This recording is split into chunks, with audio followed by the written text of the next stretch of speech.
Bonsoir à vous toutes, à vous tous. L'attaque israélienne de la flottille à Gaza la semaine dernière a remis à la une de l'actualité la question politique du blocus israélien sur le territoire de Gaza. Un blocus maritime et terrestre. Pour en parler ce soir avec nous, Monsieur Abdelmouti Alatif. Bonsoir, merci d'avoir accepté notre invitation. Vous êtes pêcheur dans la bande de Gaza, comme 4000 autres de vos confrères. Ce blocus a des conséquences très concrètes sur votre métier en mer et sur votre activité économique. Quelles sont-elles? C'est un blocus oppressant et il a vraiment paralysé la pêche à Gaza. Les Israéliens permettent seulement aux pêcheurs palestiniens de pêcher dans une zone de 3000 marins et cela a des conséquences lourdes parce que les pêcheurs ne peuvent pas pêcher, ne peuvent pas vraiment exercer leur job. Depuis le début du blocus en 2007, donc un tiers des pêcheurs auraient arrêté leur activité. Aujourd'hui, on voit qu'il y a des réactions très fortes s'opposant à cette action israélienne au niveau international.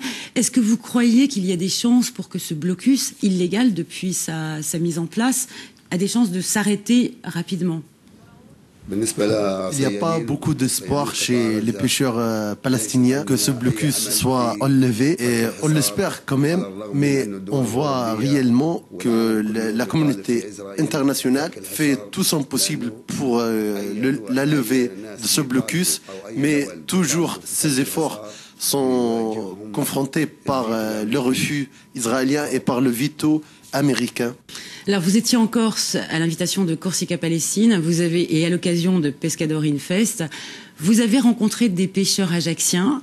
Ça devait pas être facile pour des histoires de langue, mais quand même, je sais que vous avez échangé des jumelles, du matériel. Comment s'est passée cette rencontre et avec quel projet repartez-vous de Corse vers Gaza? Nous avons eu un accueil magnifique, d'abord par l'association Corse-Palestine, représentée par Vincent et son équipe. Et ensuite, les pêcheurs, il y avait un contact, un très bon contact avec les pêcheurs.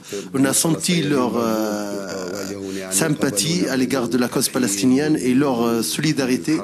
On a eu des bonnes discussions avec eux et également on était reçus par un député et par le maire d'Ajaccio et tout cela on le trouve, on est reconnaissant à tout ce monde. Est-ce que cette solidarité peut avoir des formes concrètes à votre retour à Gaza? Bien sûr, je pense en rentrant à Gaza, quand nous allons raconter l'accueil qu'on a eu ici et la solidarité qu'on a vue ici, c'est une chose qui va porter de l'espoir et c'est une chose positive, surtout les pêcheurs à Gaza. Comme on a discuté ici, on a prévu de faire des projets qui vont être dans l'intérêt des pêcheurs de Gaza.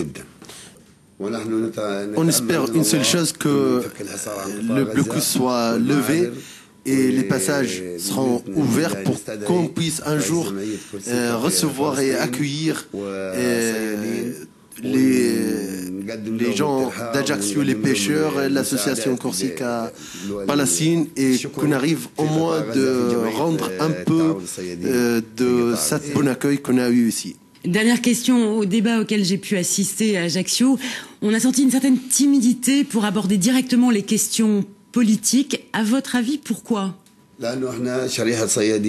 Nous sommes des pêcheurs et dans notre métier, on peut être affronté à beaucoup de difficultés si on s'aventure dans le monde politique et on veut préserver notre position et notre travail. Donc on essaie de se focaliser surtout sur notre métier. Merci beaucoup Abdelmouti Alabil, pardon d'écorcher votre nom. Je rappelle que ce soir à Bastia, une soirée de soutien est prévue au Théâtre de Poche à 20h30 en collaboration entre Corsica Palestine et le Secours Populaire. Et enfin, mardi après-midi à Bastia, les pêcheurs seront reçus à bord du Daniel Casanova par Marinefest.